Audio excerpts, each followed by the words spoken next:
হ্যাঁ, বলছিলাম যে ইলেকট্রিক অফিস থেকে এসেছি, মিটারটা একটু চেক করতে হবে। কিন্তু হঠাৎ আপনি চেক করতে এসছেন মিটার? কেন স্যার, কিছু কি হয়েছে নাকি? কি হয়েছে সেটা তো দেখেই আপনাদের বলতে পারবো। এ কি, আপনাদের তো মিটার বক্সে মেন লাইনের সঙ্গে অন্য একটা তার জয়েন করা, এই জন্যই তো আপনাদের বিল এত কম আসছে। এসব কি বলছেন আপনি? আমরা তো কিছু করিনি। আপনারা না করলে কে করবে? দেখুন, আমার ওপর থেকে অর্ডার আছে, আপনাদের এই লাইন আমাকে এক্ষুনি কেটে দিতে হবে, আর আপনাদের একটা বড় ফাইনও হবে।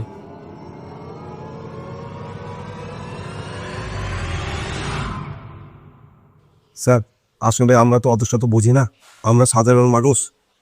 আপনি এক কাজ করুন, এখানেই যা হোক রফা দফা করে ফেলুন, আপনি কাউকে জানাবেন না। দফা রফা মানে?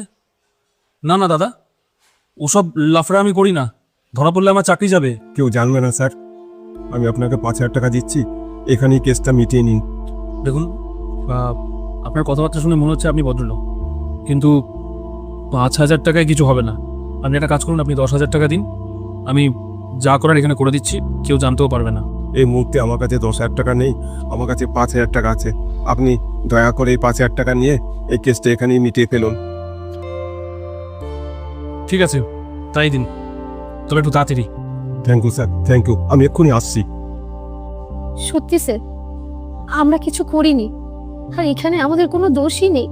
দেখুন, কি করেছেন কি করেননি সেটা পরের কথা, আমি দেখলাম তাই আপনাদের বললাম। যাই হোক, আমি এখানে মিটিয়ে দিচ্ছি ব্যাপারটা, তবে এটার ব্যাপারে কাউকে বলবেন না। আর এটাও ঠিক করে নিন, এরপরে হয়তো অন্য কেউ আসবে, সে কিন্তু এরকম নাও মানতে পারে। জি স্যার, এই যে এখানে 5,000 টাকা।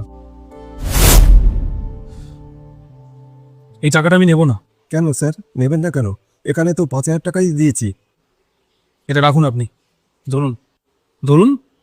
আমি এই টাকাটা নেওয়ার জন্য আসিনি, আমি সত্যি ইলেকট্রিক অফিসের লোক, কিন্তু আমি এখানে দেখতে এসেছিলাম যে আপনারা কতটা সচেতন।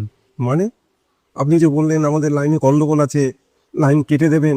শুনুন স্যার, আপনাদের মিটার একদম ঠিক আছে, আমি শুধু আপনাদের ভয় দেখাচ্ছি, আর আপনারা ভয় পেয়ে আমার কথা মেনে নিয়ে আপনারা আমাকে ঘুষ দিতে রাজি হয়ে গেলেন।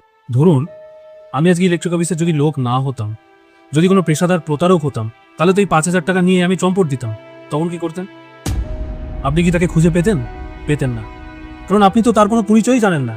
কোনো পরিচয় জানতে চেয়েছেন তার কাছে? আমি এসে আপনাকে বললাম যে আমি ইলেকট্রিক অফিসের লোক, আপনি কিছু দেখলেন না, কোনো আই কার্ড দেখলেন না, কিচ্ছু দেখলেন না, আপনি মেনেও নিলেন, আর ভয়ও পেয়ে গেলেন আমি যা যা বললাম। দেখুন, ভবিষ্যতে যদি কেউ এরকম এসে আপনাকে এরকম ভয় দেখায়, সবার আগে তার আইডি কার্ড দেখতে চাইবেন, দরকার হলে সেই আইডি কার্ডের ছবি তুলে রাখবেন, আর উনি যে ডিপার্টমেন্ট থেকে এসছে সেই ডিপার্টমেন্টে ফোন করে ভেরিফাই করবেন। আর তাছাড়া